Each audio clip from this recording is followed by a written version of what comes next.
Sagula Boutique teaches you how to sew. Every alteration helps your confidence grow. And I'm next to my sewing machine, and here is the collar.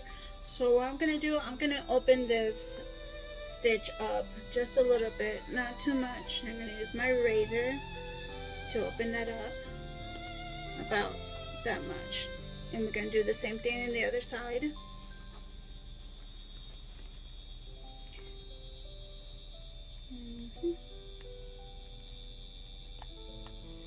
Okay, now we got that. So now we're gonna sew. We're gonna open it completely up, even our seam allowance, and we're gonna stitch right above your guideline, not the one that you originally had, but the one underneath that you made the 1/2 inch. So you're gonna put your presser foot right there on the edge. You're gonna put it right here, your pressure foot. So you're gonna sew right about it, about less than a quarter. And I'm just gonna do a regular stitch. You don't need to lock it or anything like that. Just a straight stitch all the way through, and just guide yourself on the side of your foot on that line. And it's a regular foot straight stitch. No fancy footwear. No high heels, no stilettos, just a regular foot. Alright, go all the way through. The reason we're doing this is that way the middle stitch there doesn't come apart when you're working. It gives it a little bit more stability. So, I don't know if you can see that. My thread is pretty, I think it's right there. You can blends in very well with the coat. Now, you're going to cut where you lined up where the original collar was. So you're gonna grab your scissors and cut there, which is above the stitch that you just made. Okay, you don't want to cut on the stitch that you just made. You want to cut above it, like 1/8.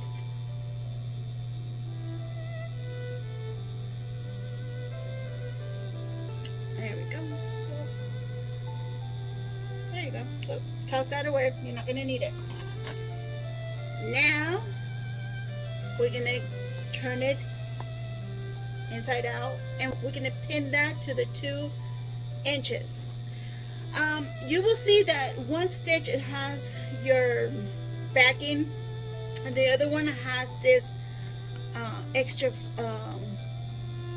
basin. And that's actually where you're going to guide yourself to move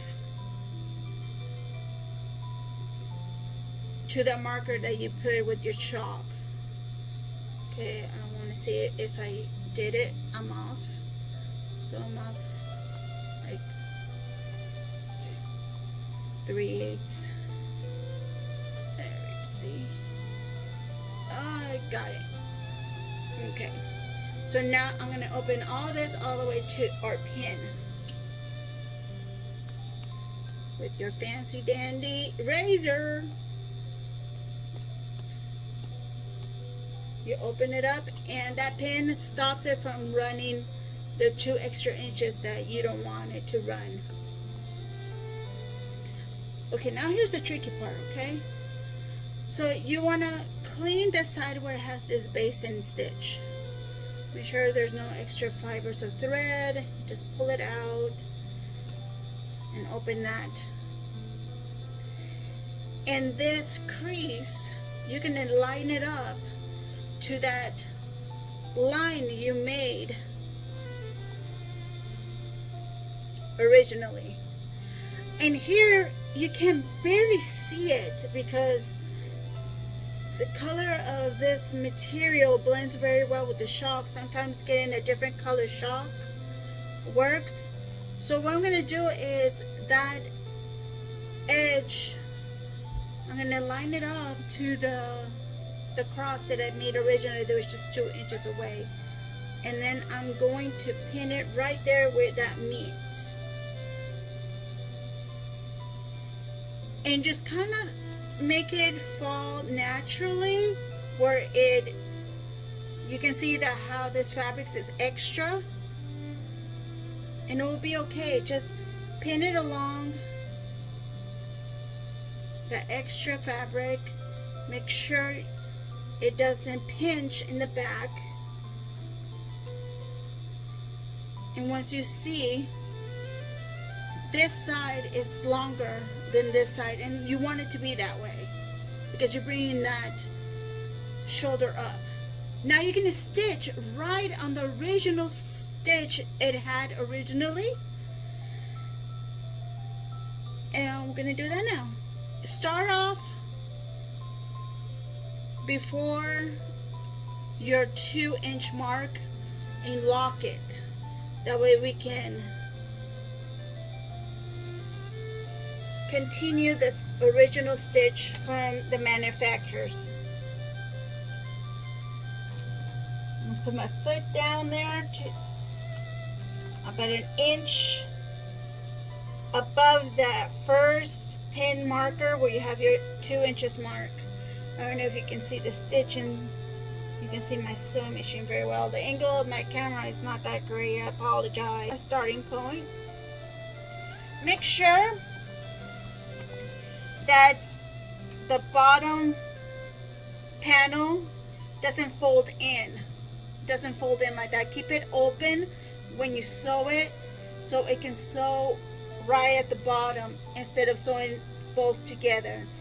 So you just have to make little tiny steps and make sure you're holding it down and it's not folding back into itself. Make sure you take those pins out before you sew it because it prevents from your needle breaking or you bending your needles or your pins. It saves you the hassle to change your needle, even if it takes a little extra step to be removing those pins. But I'd rather be safe than sorry. It's a time consuming to be changing needles constantly, in my opinion. Alright, so I locked it at the end, and as you can see, this back side, it's not on the original stitch, it's below it, and that's why we want it. And this side, we have it right on the original stitch, and as you can see, this is extra more. That's where we want it. Now we're going to do the same thing in the other side, and if you turn it around, you see it looks like you didn't do nothing to it. But there's one thing, I'm going to base stitch this longer side so it lays flat, so when I go and iron it, it will stay flat on this side, it will stay open. And I'm not going to put a knot at the end, and I'm going to be making a big stitches because I'm going to be eventually pulling this out once I iron it, and you'll see what I mean when we go and iron it at the end of the sewing in the finished product. Basing it, just one thread. Make sure that you leave a tail, otherwise it's gonna unravel. And you same thing here in the front. Make sure you leave a tail. Just cut it off. Now it's staying in place. I'm gonna move to the other side of the shoulder. We're going to do the same thing here. We're going to put a pin on our 2-inch mark. And if you feel like you already understand what you're doing, you go ahead and skip this part because it's pretty much a repeat of what we just did. As you can see, one side doesn't have the basing. So I'm going to calculate it. The 2 inches is right there. And let's see if I have it right. I'm off just a smidge. So I'm going to move my pin just a little bit up, and there, I got it. Okay, my razor, open that up all the way to the pin, and that stops it from going any further. Now where I have the basing, I'm gonna clean that up because I don't want those extra fibers be sewn in when I do my stitch, because trying to take these fibers after you've done your stitch is more time consuming and harder. Once you've done that, go ahead and put that fold right there, that corner, to your X. So you're gonna line it up. I know it's really hard to see, so I'm gonna remark it here so you can know what I'm doing. Okay, so there's my X. I'm gonna line that up like so, and then open it, and then I'm gonna pin it and make sure it's right there. If you can look, yeah, it's right there. And then everything else, just kind of like push it forward, and line it up as natural as the fabric falls into place. As you can see, this back fabric is higher than the original, and you want it that way. So now we're going to do the original stitch that I had right here, and we're going to start from this end instead of that end because it's just easier that way. Otherwise you're going to be all twisted, and yeah, you got I like my materials and fabrics and be on my left side and not so much in my right side where you don't have a lot of room because of the sewing machine arm. So make sure you lock it. Okay, now I got that in. I'm ready to go. I'm gonna stitch, stitch, and stitch all the way to your passing your 2-inch mark. So you want to make sure it's all the way through. It doesn't leave any empty spaces or holes, openings where it can start ripping again, and then your customer won't like it. Like, oh, I don't know what happened. And then you have to do it again. Alright, I got it. There's my stitching on the other side. You can see. Now I'm gonna open it up and stitch that down and do just a basting stitch to keep that panel open.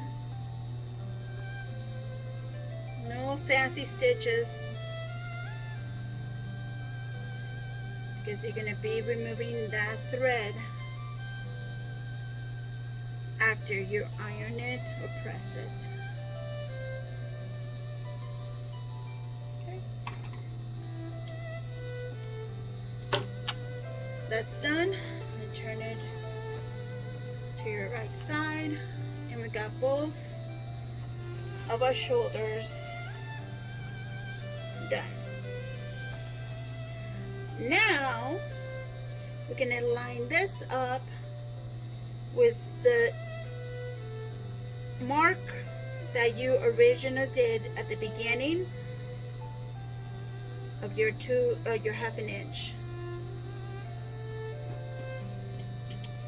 This gets a little tricky because you want to make sure you have the space, and I'm gonna go ahead and move back to the table. Alright, I'm back at the table. I can move this coat where I want it. So I'm going to put that color and I'm going to go ahead and pin it right there where I have my 1/2 inch mark. I'm going to pin it. Make sure you don't grab the rest of your coat there along with it. Okay, once you do that, and you can kind of have a feel for it. Make sure if the color kind of falls naturally to your markings, you'll feel it when you start working with it, that it will fall naturally. Sometimes it won't because the raised back, it's a lot of inches you have already you moved. Like sometimes when it's more than an inch of raised back, you'll find that the color doesn't pin as well as naturally as a smaller number. But you'll adapt and learn how to put that color back. And there, we pinned it. Now you're gonna sew it by hand. For my sewing machine, I think this color goes perfect. There is another kind of thread that I would recommend for you to use is this wax. Is this wax thread, and it comes in different colors. This one's dark gray, and they're just pieces, just one piece. But if you don't have this, you can use just your regular thread that you use to sew your coat. But I'm going to use the wax. Only knotted one thread. I didn't double it. And I start a little bit before I undid it. And we just do, it's just a very basic stitch, an over stitch. Nothing fancy, nothing complicated, because this is going to be hidden anyway. It's not going to show. Of course, you still want to keep it nice and neat. I'm all for nice and neat and looking pretty, but it's not complicated, and we don't have to complicate it. I don't have the special sewing machine that makes that zigzag pattern that only gets it one side and not the other. I guess it's a type of blind stitch. I don't have that, so I have to do it by hand. And that's how I did it at the Men's Warehouse in Joseph A. Banks anyway. So you're getting the same results as a professional tailor in those stores. Okay, you can see here that it's where you cut off. You want to make sure it lines up with the stitch that you made originally before we started doing the shoulders. And nice and protected there, and you got it. Make sure when you're sewing on these two together that you're just barely grabbing the fibers on top of it, and you won't grab the back or the lining from the inside of the coat. It gets a little tricky, but you can feel it in your fingers when that needle is barely raising those two fabrics before it snatches the lining of the inside the coat.